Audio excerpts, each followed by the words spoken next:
እጅግ በጣም ለማመን የሚከብድ እጅግ በጣም የሚያሳዝን ዜና ነው። ሀቂቃ እኔ ትላንትና ስሰማ በጣም ነው የደነገጥኩት። ማመን ሁላ አቅቶኝ ያኔ የውሸት መስሎኝ ብሬክስ ፖስቶታል ምናምን ሲሉ ኮሜንታተሮች ፌስቡክ ላይ ወደ ብሬክስ ፔጅ ስገባ ፖስቶታል። በእውነት በጣም ነው የደነገጥኩት። የሆነ በቅርብ የማውቀው ሰው እንደሞተብኝ ነው የሆንኩት ሀቂቃ ማለት ነው። እኔ እንደናንተም በሶሻል ሚዲያ ነው ማቀው በተለይ ከብሬክስ ጋር ሲሰራ ማለት ነውና ሞተ ሲሉ የሆነ ደነገጥኩ ሀቂቃ ማለት ነውና ቢስሚላ በቃ ህይወት እንደዚህ ናት ማለት ነው። ማለት ዛሬ ታይተን ነገ ለምን ሞተው ለዚህ ነው እንደዚህ እርስ በርስ ምንባለው ለዚህ ነው እንደዚህ ምንመቃኘው ለዚህ ነው ይሄን ያክል ምንንገበገበው ለዚህ ላጭር ህይወት ለዚህ ላጭር እድሜ ዛሬ ታይተን ነገ ለምን ጠፋ የሆነ እንጃ በቃ የሆነ አላቅም የሆነ በቅርብ የማቀው ሰው ነበር በቅርብ የማቀው ሰው ነው የመሰለኝ። በጣም ደግሞ የሚያሳዝነው ልጁ በሰው ነው የተገደለው።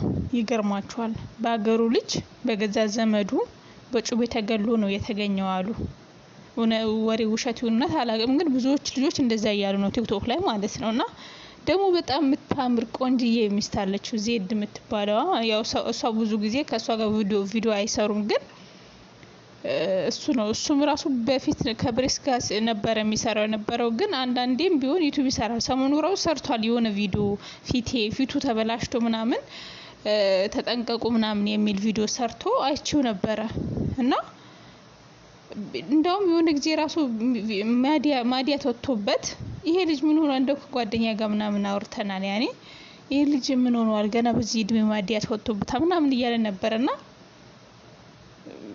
ሰሞኑ ደግሞ እንደዚህ ፊቴ እንደዚህ ሆንኩኝ ምግብ ሰርቼ ወጥቼ ወደ ውጪ ከዛ ምቺ ብሎኝ ፊቴ ተበላሽቶ ነበር ምናምን ብሎ ቪዲዮ ሰርቶ ነበር ተጠንቀቁ ምናምን የሚል ከሁለት ሳምንት በፊት ያን ቪዲዮ ደግሞ አይቼዋለሁ።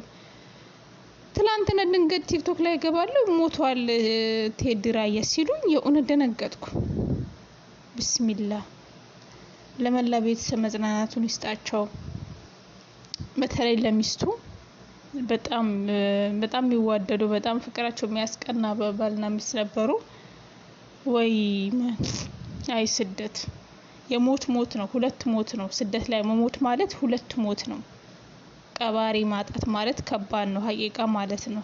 በተለይ ህገ ወጥ ሆናችሁ እንኳንስ ሞታችሁ ታማችሁ ራሱ እንዴት እንደሆነ የእውነት ያየው የደረሰበት ነው የሚያውቀውና በጣም ከባድ ነው። የስደተኛ ሞት ሁለት ሞት ነው በሰው ሀገር ማለት ነውና እኔ በጣም ነው ያሳዘነኝ እጅግ በጣም እና ባካችሁ እርስ በርስን ለዚህ ላጭር እድሜ ለዚህ ላጭር ህይወት እርስ በርስ አንባላ እርስ በርስ አንመቃቀኝ ወላሂ መልካም እንሆን ደግ እናስብ ለሰዎች ጥሩ እናስብ ጥሩ አመለካከት ጥሩ ልብ ይኑረን ክፋት ከልባችን እናውጣ። ምንም ይሄው በደቂቃ ልንሞት እንችላለን። አሁን ይሄ ልጅ እኔ ማቀው ሁለቴ ነው በባህር የመጣው በዚህ 5 አመት ውስጥ ማለት ነው። ተይዞ ሲገባ ተመልሶ ሲመጣ ተይዞ ሲገባ ተመልሶ ሲመጣ ለመለወጥ ማለት ነው። የወደፊት ተስፋ ነበረው ኖራለሁ ብሎ ተስፋ አድርጎ አቅዶ ከሀገሩ ከናት ሀገሩ በባህር ሁለቴ መጥተዋል። ሁለቴ ነው ሶስቴ ነው መሰለኝ እኔ እስከማቀው ሚዲያ ላይ እስከማቀው ድረስ ማለት ነው። እና ለዚህ አሁን ትቶት ሄደ። ሳይወልድ ራሱ የወለዱም አይመስለኝም ከዚህ እድጋ ማለት ነው። የምታምር ሚስት አለችውና የሷ አላህ ጽናቱን ይስጣት ሰብሩ ይስጣት ትግስቱን ይስጣት አላህ መጽናናቱን ይስጣት። የእውነት አዘንኩ ሀቂቃ ለእናቱና ለሚስቱ አዘንኩላችሁ። ለነገሩ ያው የሞተ ተጎዳ ያለኩ ያጋግማል ብትጎዱም ለጊዜው ነው። ከዛ ሁሉም ወደ ህይወቱ ይመለሳል ሁሉም ህይወቱን ይቀጥላል። ለሞቱ ነው የተጎዳው ገና በዚህ በለጋው እድሜው ተቀጠፈ። እጅግ ደግሞ የሚያሳዝነው ደግሞ በጣም የከፋው ደግሞ በሰው መሞቱ ነው በሰው እጅ መገደሉ ነው። የእውነት በጣም ያስጠላል። ይሄ በቃ በተለይ በአሁን ሰዓት ደግሞ የሚሰማው ነገር ሁሉ የወጣት ሞት ነው። በየአካባቢው ሞት ነው የምንሰማው። ወጣቱ በጣም እያለቀ ነው በሀገር ቤትም በስደትም በቃ ምን ልበላችሁ የሚሰማው ነገር የእውነት ያስፈራል። አርጅቶ መሞት ድሮ ቀረ።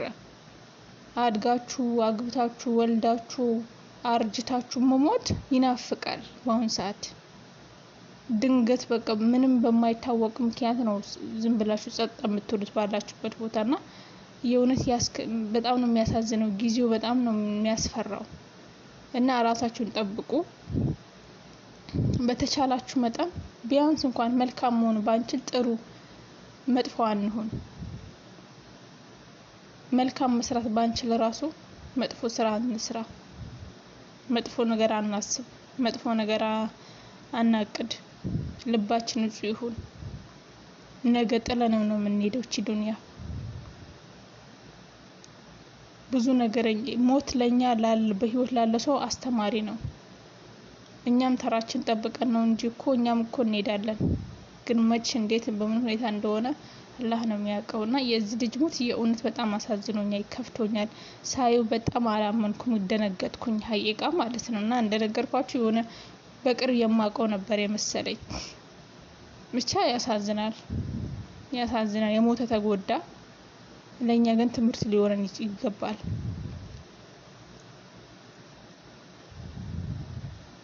ገዳዮቹ ደግሞ ተይዘዋል ምናምን እያሉ ነበር። ያው ትክክለኛ መረጃ እንትን አልኩ እኔ ብሪክስ ወጥቶ እስከሚናገር ድረስ ነው የጠበቅኩት። ማለት ወጥቶ እውነት መሆኑ ራሱ ብሪክስ ቪዲዮ ሲሰራ ነው ማምነው ነው ያልኩት። ልቤ እንደዛ ነው እንትን ያልኩት። የሆነ በጣም ነው ያሳዘነኝ ልጁ። በጣም ትንሽ ልጅ ነው፣ ገና ወጣት ነው። ቀየራለው ለወጣለው ብሎ ስደት ላይ እንደዚህ ባጭር መቅጠፉ ህይወቱን በጣም ነው ያሳዘነኝ። መቀጠፉ በጣም ነው ያሳዘነኝና ለዛ ነው ልቤ ሁላ አላምን ያለኝ። እና በጣም ብዙ ልጆች ራሱ ደንግጠዋል። ብዙ ልጆች ራሱ እንደኔ ነው የሆኑት ማለት እንደኔ ነው ስሜታቸው ማለት ነውና ውይ ስደት በጣም ያሳዝናል፣ ያስጠላልም ሀቂቃ ማለት ነው። ይሄን ስትሰሙ ማለት ነው ማድሪ ይውሪ ለመኖር ራሱ አትጓጉም።